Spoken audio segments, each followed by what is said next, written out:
Thanks for staying with us. We're still discussing the cost of JAPA, the intangible costs, and all the effects on loved ones and families. And Mariam, I'm going to say something. Yes, I am, because, you know, while we're talking about this, I was just remembering how it was growing up for me and my grandmother, and then when she passed.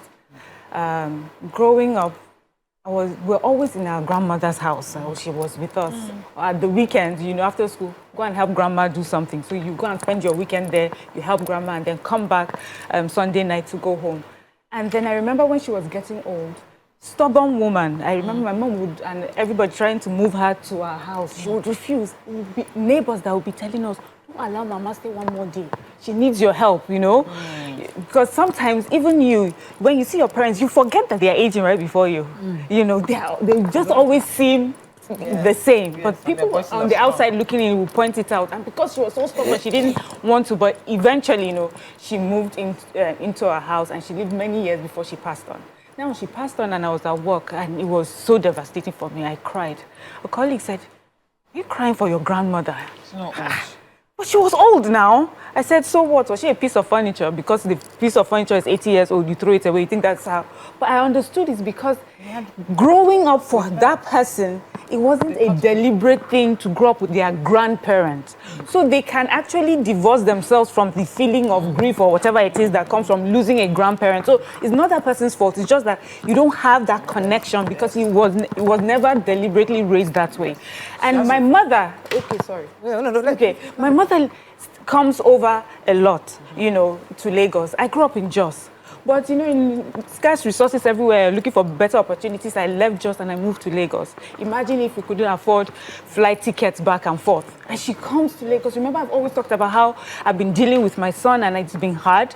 But my mom is fully in control of that relationship. And it shows the importance of having family around. So we need to be deliberate about making sure we're raising our children to understand the importance of all the other members of the family, and that, yes, when our parents are getting old, we can provide them the comfort that they need in their old age. But that is, lastly, just to point out that is what we lose when we leave this country and go abroad in search of greener pastures. Not because we hate our family or we don't want to do well by them, but we have to go and survive. Right. Yeah. Okay, Anointed, thanks for calling. You're live. Hello? Oh, I'm so sorry I lost that call. Okay, so I wanted to bring... Nima, before I come to you, I'm coming to you actually, because there was something you said, I'd like us to talk about it a bit more. You know, that usually when these things happen in the past, one child is often left. Who's there? Whose job? But today, no child wants to be left behind. Everybody wants to go. So how can we modify that system such that even if every child wants to look for greener pasture, because they're like, I'm also deserving of a greener pasture. I have a family member too, all the siblings that he was when I was left, he felt resentment because others were doing well. They were sending him money. He felt okay. He was a big boy, but there was not something that I never had the opportunity for greener pasture. Because you didn't, if you raise them as a tribe, they'll cover for whatever lapses the other person has. The example I was going to go there, that, you know, we're talking about where we have available resources. And we're not talking about some age ailments, old age ailments that, you know, is their life dilapidating. The person will just be there. I had my late father's friend. She was paralyzed. She would not leave her room. And every Friday, at least twice a week, he would go there. When he passed before her, we were deliberating amongst ourselves, who go they do this, who go they visit Elijah? Nobody get that time. Our last born, who stayed longer with him and used to go with him, maintained it till she passed. Now, when you raise them to understand that it's a duty, when one person is fixing that duty, the person who is working will not talk down at that person. You know, I have not had the opportunity to fully care for my mom except maybe 2 months since she's been in this condition. And my sisters have done it. Whenever we are seated at family, I'm the last person to talk. Who gave me right to talk? Because I have not done the work. No matter how much money I may be putting down, it's not comparable to the sacrifices that they've made. So I will lose the right to talk. When my sisters are complaining, the shoes that I'm not wearing, I cannot understand it. I'll come to that in a second. Let me take Shola. Shola, thanks for calling. You're live. My name is actually Fola. Oh, Fola, go ahead, please. I'm sorry. Fola, yes. Okay, so Bola. this is a very interesting topic, and I completely agree with Tara. I completely agree with Tara. It's what we put in is how you raise your children. That is what you are going to get eventually. When children are growing up, unfortunately, you're working, you're leaving them, they don't realize most of the time. They want you are not at PTA, you are not with them when they are growing up, you have not built any tangible relationship. And then you send them abroad. At the end of the day, connection is not built overnight. You cannot just build that connection overnight. If you raise your children to love and to care and to appreciate you, it doesn't go away.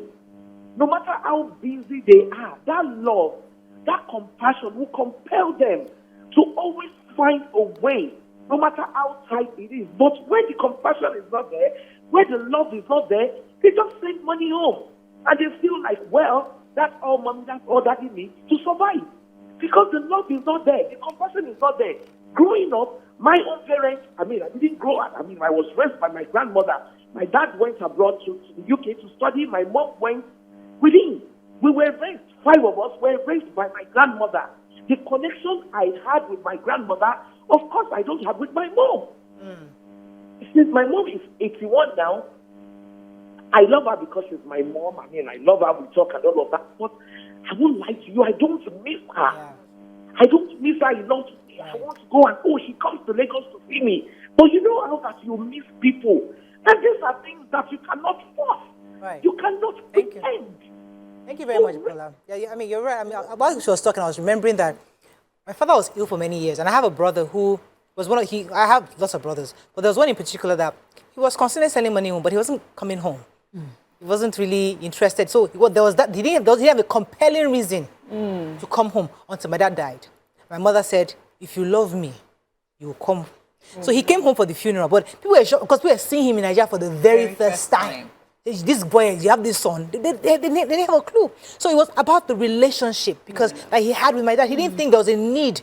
So as I'm doing what I'm supposed to do, I'm calling him, he's hearing my voice. But it doesn't make it right. I'm just saying that was the reality. But that's the truth. Let me Tara, I'll come back to you. Yeah. I'd like to contribute a little bit. And Nigerian fathers, I think it's changing, but they must recognize that the minute your wife leaves to go and take care of the baby, many Nigerian men are left alone in Nigeria. The wife goes to do mugo, right? Yeah. Many times they start to complain that no one is here with them. Yeah. But what happens is that a lot of men think that taking care of your children is only about the financial, the provision, the school fees. But if you don't cultivate relationship with your children, what you give is what you get. Yeah, exactly. I was going to emphasize and talk about giving up something for a loved one when they are old or in need.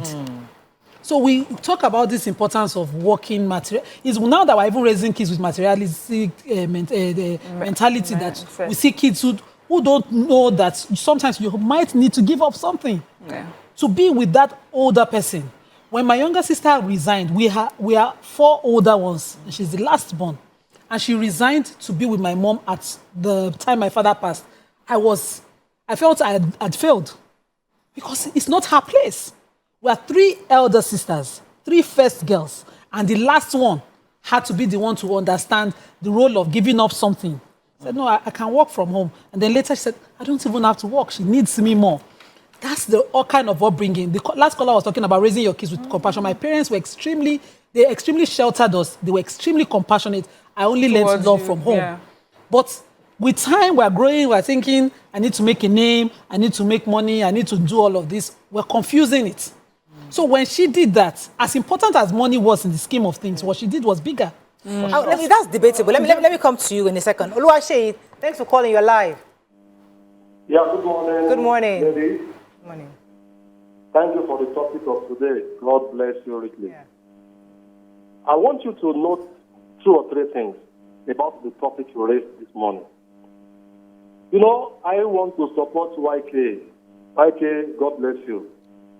Life is about value. What value do you put in your children? From birth to where they are today. That's number 1. Number 2, if you don't have a good input, you can never have better output. Life is also about input and output. Note that one too. And number three, there are parents that live with their children. You think you are living with them, but you are far from them. If you look at it perspective, you wonder where they are going. Not about them traveling abroad. Okay, you are talking of JAPA syndrome traveling abroad now. Have you ever considered a scenario whereby they have not left Nigeria? You don't know how many students you have in Nigeria now. They never travel abroad. But they never see their parents for at least once in 5 years ago. And they're all in Nigeria. If you ask them questions, they tell you, oh, the cost of traveling is much, I can't afford this, I can't do this, I can't do that. When we are talking about JAPA syndrome, let's also look inward first. Yeah. To check what have we done at home to correct abnormality. Thank you very much, Olashi. That's an important point. Mike, you wanted to jump in? Yeah, I was just going to say, like Tara said, like his what was his name? Sheyi? Olashi, yeah. Yeah.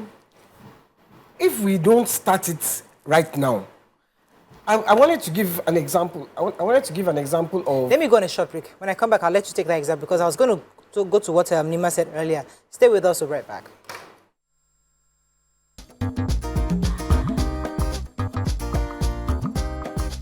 Stay tuned. Your View will be right back.